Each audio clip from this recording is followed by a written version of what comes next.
In the beginning, there was darkness, and then, bang, giving birth to an endless expanding existence of time, space, and matter.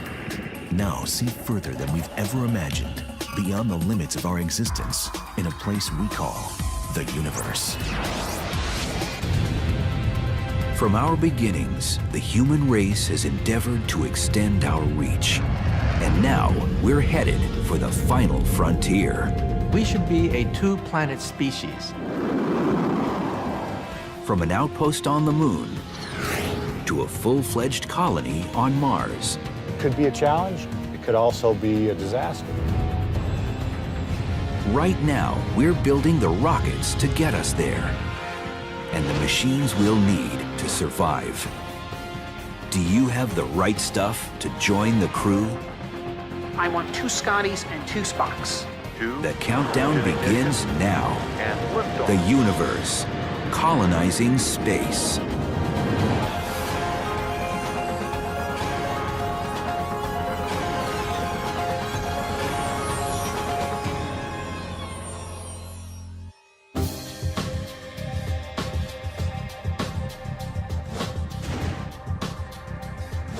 Colonizing space is no longer the stuff of science fiction.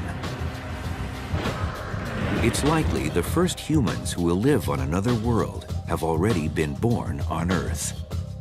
For these pioneers, this adventure will be the ultimate cosmic camping trip. You need to bring everything you need with you. You need to bring a place to live. You need to bring the food you're going to eat. You need to bring the water you need to drink. Now, on Earth, at least, you don't need to bring the air you breathe, but when we go into space, we'll need to bring that too. Everything we need has got to be with us. If something's missing or if something breaks, it could be a disaster. We need to have everything we're going to use with us. We need to have it working. The success of space colonization will depend upon it.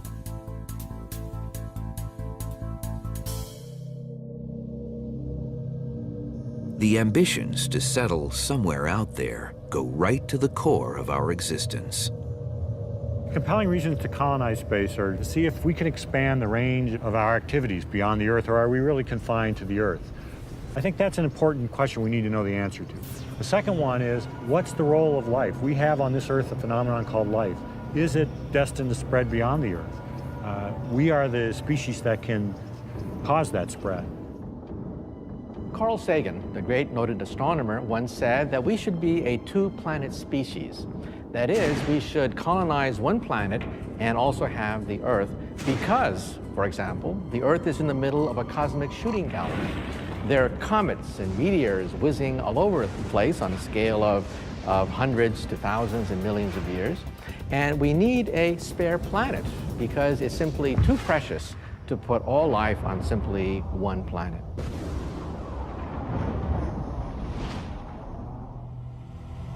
In the vastness of space, there's one destination above all others that stands out as prime real estate for colonization. Mars is the grand prize of the solar system. It's the closest planet which human beings can settle. It's the closest planet that has all the resources needed for life and civilization. Mars, the 4th planet from the Sun. It's about half the size of Earth, and at its closest pass is roughly 35 million miles away. The ancient Romans associated its red color with hostility and named it after their god of war. But far from hostile, Mars has the potential to be the most hospitable planet after the Earth. The gaseous outer planets offer no solid ground. Among the inner planets, Mercury is too scorchingly close to the Sun. And Venus, though similar to Earth in size, is baked to 870 degrees Fahrenheit by a runaway greenhouse effect. It also has an atmospheric pressure that would crush any would-be human settlers. Mars does have its own pitfalls. It actually has extremely low atmospheric pressure, which would cause your blood to boil and then freeze. But a pressurized spacesuit can overcome that danger. And while it's cold on Mars, with typical daytime temperatures 20 to 40 degrees below zero, humans could easily survive wearing proper protection. Most important, the red planet, with its carbon dioxide-rich atmosphere, seems to have the natural resources we would need to keep a colony running. On Mars, we have carbon dioxide from which we can extract oxygen and make fuels from it. There's water vapor in the atmosphere and also in the polar caps. The soil on Mars, the regolith, has the minerals and various compounds we need in order to set up a colony on Mars. Today, Mars is a frozen desert. But photos taken by space probes show clear evidence of erosion.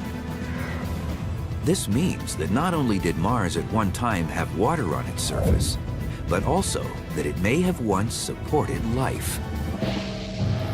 Finding evidence of previous life, even microscopic organisms, might make the difference between whether we establish a short-term base or a more permanent colony there. Long-range mission planning is already underway at NASA. The space agency plans to return man to the moon by 2020 as a stepping stone to a Mars mission. One of the major themes for the lunar exploration is called Forward to Mars. And within that theme, we'll be constantly thinking about how we will operate on Mars. The astronauts will be involved with studying how humans react to the planetary environment, how hard they can work, how much sleep they need, how much entertainment they need, how they will relate to mission control. We need to learn to deal with all of these issues that come with people living in far-reaching environments. An important step in preparing for a long wilderness trip is testing the gear. Setting up everything in a local spot, even in your backyard. Make sure you've got everything you need and it all works. In that same way, setting up a base on the moon is a practice run for setting up a base on Mars. We learn what to do, we learn all the equipment we need and how it works. We get everything working just right. Everything includes versatile robotic machines like Athlete, which stands for All-Terrain Hex-Limbed Extraterrestrial Explorer. Athlete is designed to carry cargo on the moon or Mars. The most important cargo we could carry would be a habitat. That's usually the largest single piece of any human mission. But Athlete can do much more than just haul cargo. Each side of the machine is equipped with high-definition cameras that give a 360-degree view of the surroundings and display it to an operator based either on the planet, in an orbiting spacecraft, or back on Earth. And each limb is like its own self-deploying Swiss Army knife. One of the things it can do is take one of its limbs and grab a tool out of a tool holster and use that tool to excavate. So we have built scoops and drills and grippers and other tools. One of the most interesting things is that if a leg were to fail on Athlete, the two adjacent legs could in fact grab tools and disconnect the one leg that's failed and amputate it and leave it on the surface. With equipment like Athlete, astronauts will be able to establish a long-term base on the moon and test how self-sufficient they can be. Only then, according to NASA, will we really know if we're ready to go to Mars. The real acid test of our understanding how to live in space will to take a crew of, say, 6 people, put them on the far side of the moon where they cannot see the Earth and have the psychological disadvantage of not being able to connect to the Earth, and see if they can exist for a year on their own with the systems that we designed for them. If we're able to actually do that kind of a test and experiment, then I think we will have checked the box that, yes, we're ready to move out into the solar system and settle more difficult regimes such as the planet Mars. The moon's close proximity to Earth, about 240,000 miles, only a 3-day trip, makes it a convenient proving ground. But its environment is vastly different from Mars. Mars compares to the moon as North America compared to Greenland in the previous age of human exploration. I mean, Greenland was closer to Europe. Europeans got there first, but ultimately it was too poor an environment for a new branch of human civilization to really develop in. Same with the moon. The moon is closer to the Earth. We got there first, but as a place for settlement, Mars is a much better place to go. Mars has more water and other useful natural resources than the moon. It also has an Earth-like day-night cycle that lasts only about 40 minutes longer than ours. That's why the Mars Society, an organization of scientists, researchers, and NASA personnel, thinks we should skip the moon entirely and head directly for a rendezvous with the Red Planet. Mars Direct is a plan for sending humans to Mars without the need for futuristic science fiction spacecrafts and without the need for a lunar base. The Mars Direct mission plan proposes 2 launches. The first sends an Earth Return Vehicle, or ERV, to Mars. Land this on Mars, and then you run a pump and you suck in the Martian air, which is mostly carbon dioxide. And we react that carbon dioxide with a little bit of hydrogen that we brought with us from Earth to produce a large supply of methane and oxygen rocket propellant. So now we got a fully fueled up Earth return vehicle sitting, waiting for us on the surface of Mars.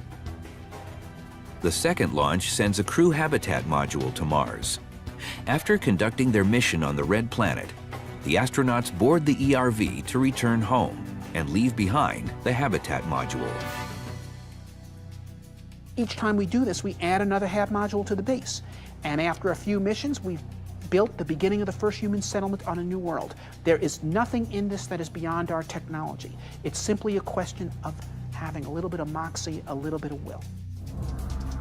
But to skeptics, the Mars Direct mission plan is a non-starter. If we tried to go to Mars directly, the first step would be something like 20 years of preparation and testing, and at that point, the public will get very bored with the idea of going to Mars. We believe that we can get to the moon in a time frame where the public will be heavily engaged in human exploration of space, and that will enable us to get to Mars in some sense faster because we'll have more confidence and we'll have less risk to human life. Getting to Mars, whether by direct mission or only after further lunar exploration, is just the first step towards colonizing the planet. But getting there will be as challenging as living there. Surviving the journey will be the ultimate test of human endurance.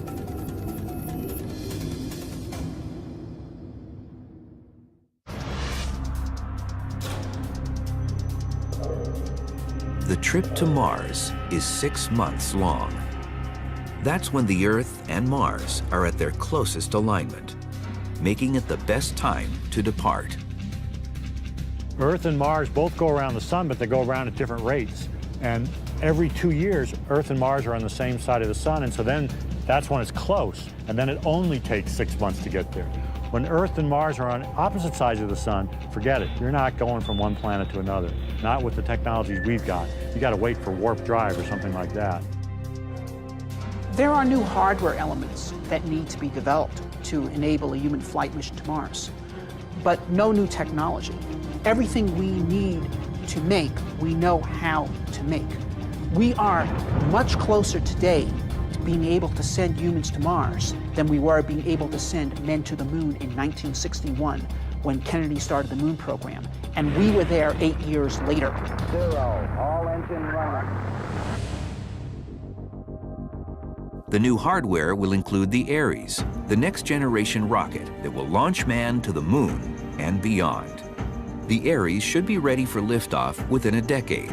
It's about the size of the Saturn V of Apollo fame. Taller than a 36-story building, the Saturn V was the largest and most powerful rocket ever launched, capable of delivering a 53-ton payload into lunar orbit. But the Ares, using boosters derived from the space shuttle, will be able to muscle an extra 22 tons of cargo on each trip to the moon.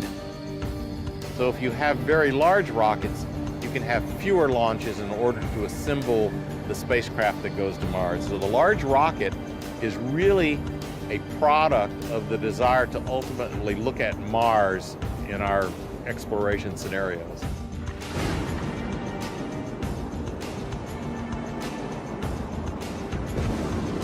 New hardware will also include Orion, the crew vehicle.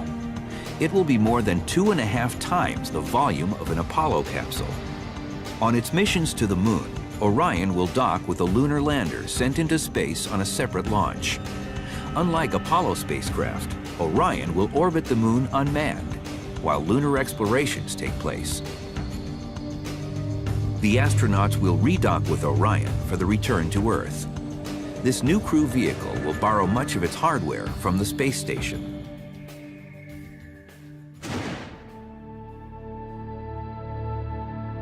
And this is a place where a few tourists come, so basically... In 1997, retired astronaut Jerry Linenger spent about 5 months, nearly the length of time it would take to get to Mars, aboard the Russian space station Mir.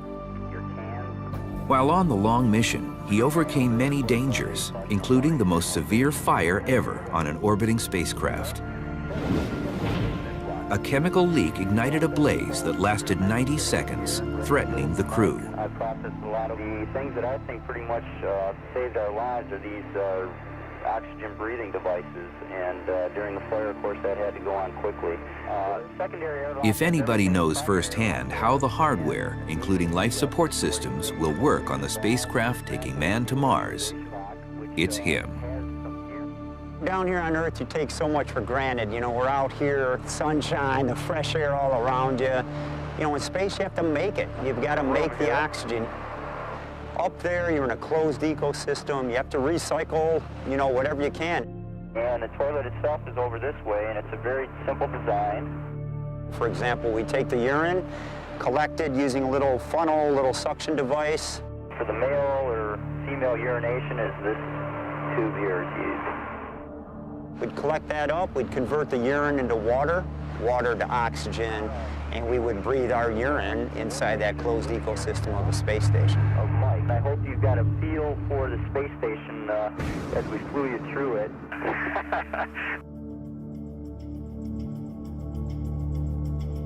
New hardware will also provide power from clean, reliable sources. We're going green to the red planet. Solar panels will do the job on the return to the Moon. But the longer journey to Mars will require another power source. As we get off to Mars, the solar insolation, the intensity of sunlight at Mars, is only about half that at the Earth. So solar panels are less effective. We may have to think carefully about using nuclear power sources in some of these spacecraft. And in fact, people are thinking seriously about nuclear power sources on the surface of the Moon in order to generate long-term power and not have to worry about the periods of darkness on the Moon where you don't have sunlight and you have to bring batteries up to store power. But despite all the new hardware, the journey to Mars will still have its share of potential hazards. Just like any trek to an unfamiliar place. Imagine you're on a wilderness camping trip. You leave home, the familiar surroundings that you're used to. You go out on a long trip, potential dangers, hazards, rock slides, avalanches, getting lost, equipment breakdown, all sorts of possible problems. But you want to go anyway. You prepare, you go out. It could be an adventure. It could be a disaster. Going to the Moon and Mars is going to be like that too. You leave the familiar surroundings of Earth, you go out in space, potential problems, issues, equipment breakdown, many of the same kind of problems that you might have on a camping trip, the astronauts might face on Mars.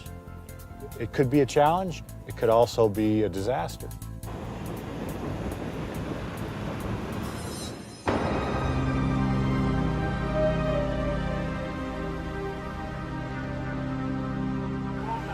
A major hazard the crew will encounter will be prolonged weightlessness in the zero-gravity environment. Easy, Georgie. Oh yes, it's true. Relieved of bearing its usual load, the human skeleton starts to deteriorate. There's a loss of calcium phosphate, a chemical critical to the rigidity of bones. and the number of bone cells actually decreases. For 24 hours a day, you're floating, and your body very smartly starts physiologically to adapt to that new circumstance. So in order to counter that, try to keep your strength up, I get on a treadmill. At 2 1-hour periods a day, it's about all you can muster up there. In spite of that, came back at about 65% of my pre-flight strength level, a lot of muscle atrophy, and more significantly, about a 14% bone loss. Hips, lower spine. You get up in space, you're floating effortlessly, the bone just keeps dumping calcium. And that could be a showstopper on a long-duration flight. It was only through intense physical training after his return to Earth that Linenger was able to reduce his bone loss from 14% to 2%. The debilitating effects of weightlessness remain an issue that must be addressed before we set foot on Mars, let alone colonize it. Research continues on a possible solution. A lot of people have looked towards artificial gravity, which means you spin the spacecraft up and you end up with a gravity, and that would sort of help load your bones, because when you're in weightlessness, your fluids are shifting, your bones are unloaded, and you lose about 2% of your bone mass per month. It would be a large hurdle because in order for crews to be healthy when they arrive on Mars, they need to be strong for the entire trip. Nobody's ever built a rotating spacecraft before, so nobody wants to be the first person. But most people believe that some kind of artificial gravity with a rotating spacecraft on the way to Mars is actually the way to do the mission. Missions headed for Mars also face danger from solar storms. High-energy particle bursts unleashed from the sun could wipe out a crew if they aren't prepared for the onslaught. So radiation is one of the largest showstoppers in terms of technology that needs to be developed for a future vehicle. The easiest way to deal with that is just to make a storm shelter, so that if you can somehow predict when the solar storms are approaching, which you would do with various navigation satellites and relaying them from Earth, then you could get into the shelter and wait it out and then be able to go back into the spacecraft. And then similarly on Mars, when you know that there's a storm coming, you would go into a shelter. The journey alone will make colonizing Mars an unprecedented challenge, but the enormous risks come with historic rewards. No decision is more important than who gets to go. Think you have what it takes to be a space pioneer? Get in line. There are people already training for the job.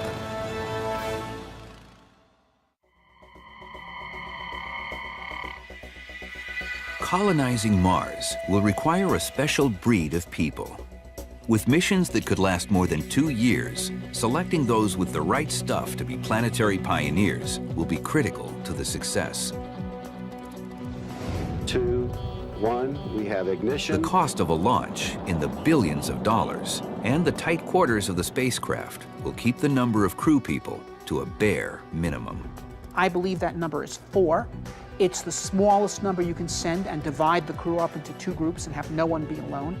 And it's the smallest number that you can send in which you have the 2 primary skills of the mission both multiply backed up. A crew of that size would consist of 2 ace mechanics who can fix anything, and in doing so, save lives. Joining them would be 2 field scientists, the intellectual payload. So in Star Trek terminology, I want 2 Scotties and 2 Spocks. Mars colonists will need more than just these vital skill sets. They also need to be mentally tough. People think that astronauts are tough. They will just always obey commands and will operate according to plan. But they are human, and humans in these situations do develop strange psychological reactions. We really have to understand that, because that's part of the crew selection process. All right, I'm going to fly into the node. Astronauts will have to adapt to the confined space of the crew vehicle or habitat. If you're claustrophobic, forget it. And we actually test for that. We put you in sort of a ball, zip it up, it's totally dark, you're crammed in the thing. Inside the sleep cabin, there's also a little window. Sleeping bag sitting right here. This just happens to be the commander's sleep station. And they have heart monitors on you. In my case, I fell asleep. They finally came, opened the thing up, said, you're fine. But if you don't fall asleep in a closed space, you're not the right person. Dealing with being the only life forms on an otherwise lifeless planet will be another major psychological challenge. Out there in space, you truly are just removed from mankind. And, you know, the interactions we have in life with the colleagues, friends, family, you just sort of take them for granted down here, but up there, all of a sudden, it is isolation like I've never felt before. If you're not totally comfortable with yourself, you're going to have some very, very difficult times up there.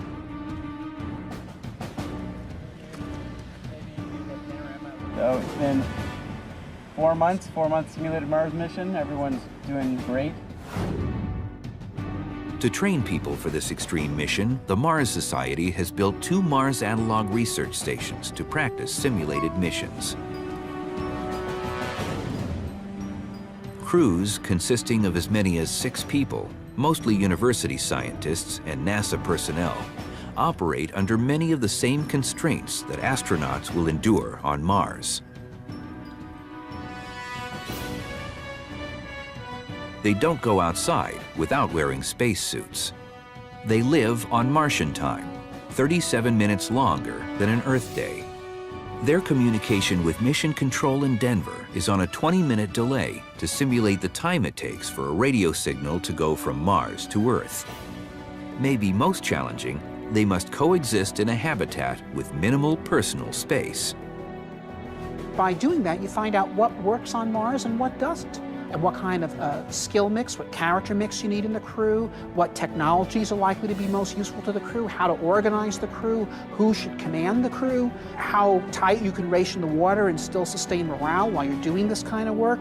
This is not like a lunar mission which only lasts a week, where you can get 3 test pilots and they can just suck up the fact that they don't really like each other for that duration time and get along. Crews first go to the Desert Research Station, located outside Hanksville, Utah, to conduct short-term missions lasting 2 weeks.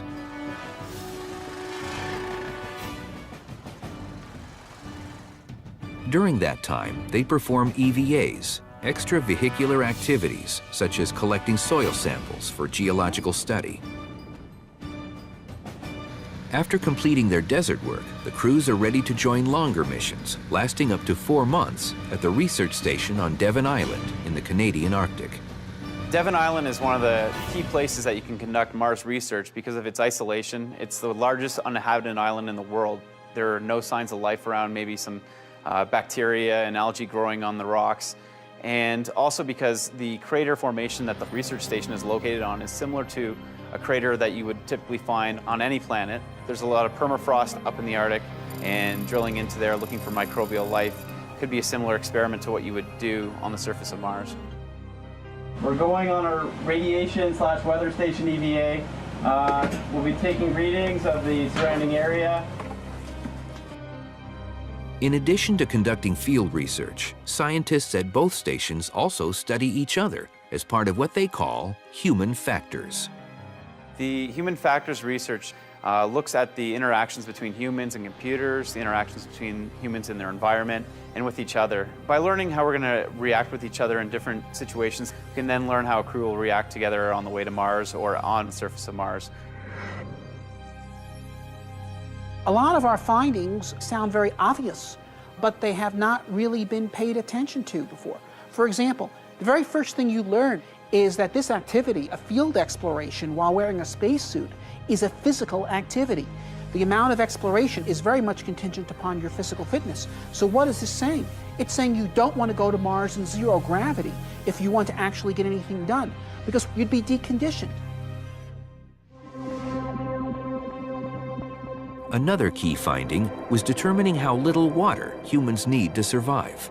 It's a drop in the bucket compared to the 125 gallons a day the average person uses. We have found that with careful rationing and with the right kind of crew, we can limit water use down to about 3 gallons a day per person, taking sponge baths every other day instead of showers every day, and carefully rationing it. But if we try to cut the water down much below that, then it does in fact start interfering with morale in a serious way. And this is a very important number to know from the point of view of the engineer designing the mission and how much mass you need to ship. The Mars Society shares data from its Arctic and desert research stations with NASA. The space agency will study the findings as it plans a future base on Mars, the next step to colonizing the planet. See you soon. Space.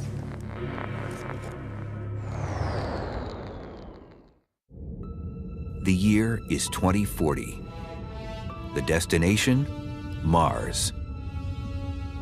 After decades of careful study and research, the first human explorers are on their way to the Red Planet. After completing the 6-month journey from Earth, the longest manned space trip in history, it's time to land on Mars. But where's the best place to touch down? You want areas that are geologically diverse, where there's a lot of different things to explore within a reasonably small radius of action. You want to definitely include areas that had water in them in the past, because that is where there could have been life on the surface. That's where you want to hunt for life. You want to go to places that are either in the temperate or tropical regions of the planet, because you don't want to go to a place where it's going to be dark for 12 months at a time. By these criteria, the best place to land would be just north of the Valles Marineris, within driving range of runoff areas. Not far from where space probes Pathfinder and Viking 1 touched down. It's also the best place to establish a base camp that will function much like one in the wilderness on Earth. Here in a remote wilderness area, we can establish a base camp because we have everything we need. We also rely on the environment. We get oxygen from the environment. We get water. We get wood for fire from the environment. Well, now let's imagine colonizing Mars. On Mars, we also rely on the environment.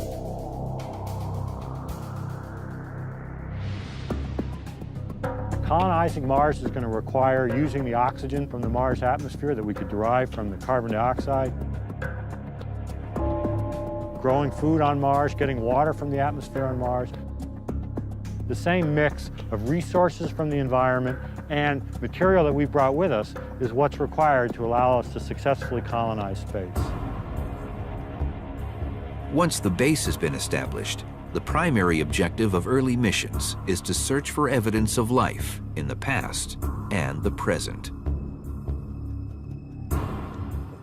Using radar, astronauts attempt to locate groundwater within a few hundred yards of the surface, then bring it up with drilling rigs. Samples will be studied under microscopes in the crew habitat to see if they contain evidence of life. If the planet proves capable of supporting life, then it would be viable for astronauts to construct greenhouses and cultivate crops using Martian water, soil, and sunlight. As they search for life, these pioneering astronauts will have to contend with the one force that could bring the lofty ambition to colonize Mars back down to Earth.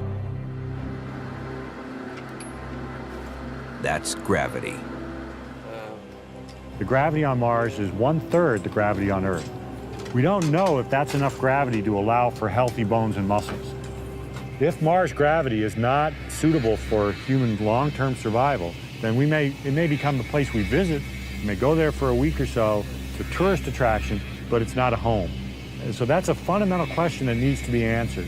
Is 1/3 gravity enough gravity for us to live biologically fit lives? My guess is the answer is yes, but we have no direct data, so we can only guess.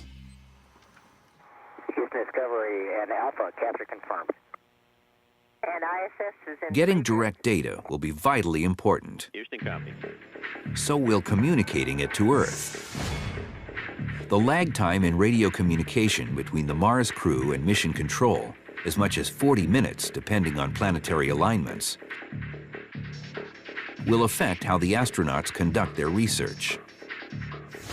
It certainly means that the Mars crew is going to have to be a lot more autonomous than you could have with human crews in Earth orbit or on the Moon. You're not going to be talking to the Mars crew, okay, now step 2 steps to the left and head towards the rock.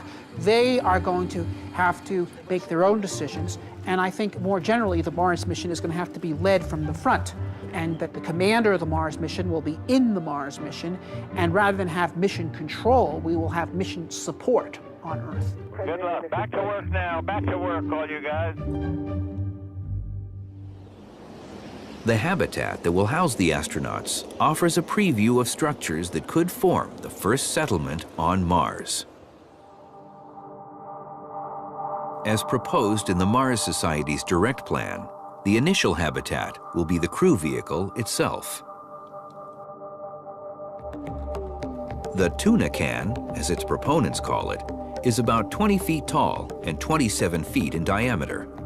It has 2 decks, the upper level for cabins and a common area, the lower one for lab and workspace. We have found in our field work that while these are tighter quarters than most Americans are used to living in, they're not that bad. You don't really feel that crowded. We tend to keep the private bunks very small so that we can maximize the public space, you know, the wardroom where people hang out. If you've got a healthy crew where the people want to associate with each other, then this is clearly the best way to ration the available space.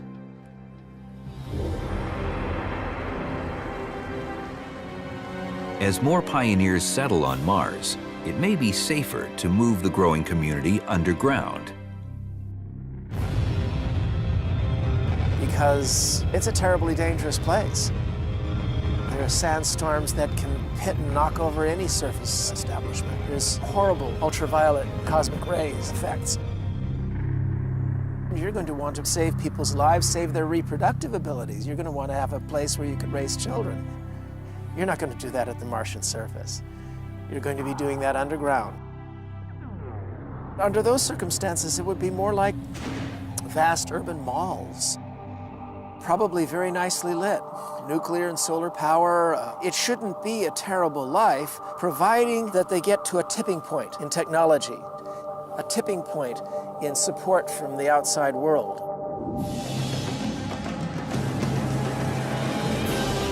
Early missions to Mars, if conducted during optimal planetary alignment, will last approximately 2.5 years. That includes the 6 months to get there, a 1.5 year stay on the surface, and the 6-month return trip to Earth. During that time, we will know whether Mars can support life. If it can, that opens the door to the ultimate form of colonization.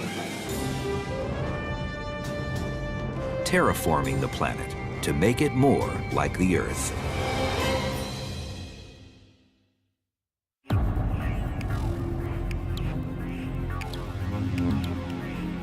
Once humans establish a self-sufficient base on Mars, the next major advance in space colonization, say advocates, will be to terraform the planet, a process that will make Mars Earth-like.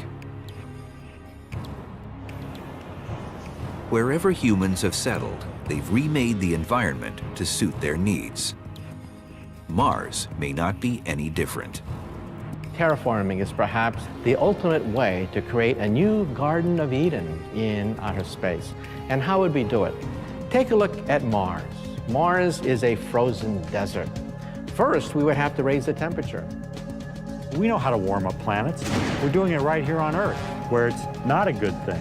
Whereas on Mars, it would be a good thing. So in fact, we could do the same things we're doing on Earth, putting in the atmosphere greenhouse gases, which would cause the planet to warm. On Earth, that would be pollution. On Mars, it's medicine. Calculations have shown that the amount of greenhouse gases that we need to introduce to Mars are reasonable. They're not really way beyond what we can imagine to produce. But the amount is also too large for us to bring it from the Earth to Mars. That means that those gases have to be produced on Mars. We would need to set up factories to produce those gases and release them into the environment. These factories would combine elements taken from the Martian environment, convert them to non-toxic fluorocarbon gases, and vent them into the atmosphere. Experts estimate in about 100 years, these greenhouse gases will have terraformed a cold, dry, dead planet into a warm, wet, life-supporting world. It's interesting to think about what would Mars look like after 100 years of warming. It would be bluer than it is today. You'd see large patches of water. You start seeing little fringes of green around the margins of these blue areas. And then with time, this infestation of green would move away and up and into the mountains. And eventually, you'd see a world of blue and green with little islands of red that remain, almost like national parks preserved. Even in the first stages of terraforming, the temperature will rise and also the atmospheric pressure will rise. That will mean that humans will actually be able to go out just in suits that really press down on their skin in order to recreate some pressure, and with an air mask. And that would really make it much easier to go outside. It would probably take quite a while for Mars to become really a place like this, where we're in a greenhouse at the Los Angeles Arboretum. It would definitely take a while before we have such a paradise as this. But we can start from very basic algae, mosses, maybe grasses. While this is going on, genetic engineering of the people themselves could also be taking place, so that you are breeding in, either through selection of your offspring or possibly even genetic manipulation, generations of citizens who need less gear when they go out on the Martian surface. Their skin is less fragile to the ultraviolet, to the low-density atmosphere. And eventually, they just need their respirators less and less. As the atmosphere increases, so does their ability to meet the atmosphere halfway. And these would be the beginnings of the true Martians, the people who could actually make this world their own. NASA itself is not interested in terraforming planets, partly because it sounds very science fiction-y, but partly because there are real ethical questions involved. You will find a lot of people who believe that human beings should not go into space because we will just destroy things in the way that we've destroyed our own planet, and that we need to preserve the Moon and Mars and the other planets the way they are for scientific investigation. Whether we should terraform Mars is an issue for future generations to resolve. It's a very distant point on a space colonization timeline that could begin with this generation. The one thing that we can probably predict is that we will see ourselves in other places of the solar system than the planet Earth. Space colonization will be driven by the normal processes that we've seen over human history of expansion of people from one place to another across frontiers. Space is another kind of frontier. It's a technologically challenging frontier, but the human species has been extraordinarily resourceful over its history in its ability to adapt and to overcome challenges like the frontier of space. My son, maybe someday he'll follow in Dad's footsteps. And I would be awful proud knowing that you blazed the trail. And, you know, he can do it. You know, next generation, who knows where they'll be.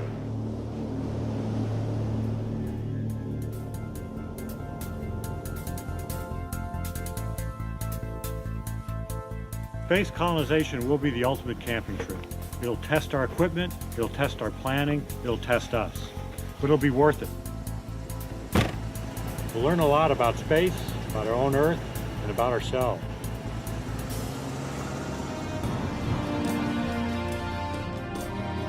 Whether it happens on Mars or somewhere else, maybe even beyond our solar system, space colonization won't be driven by the desire to plant a flag, but rather a seed.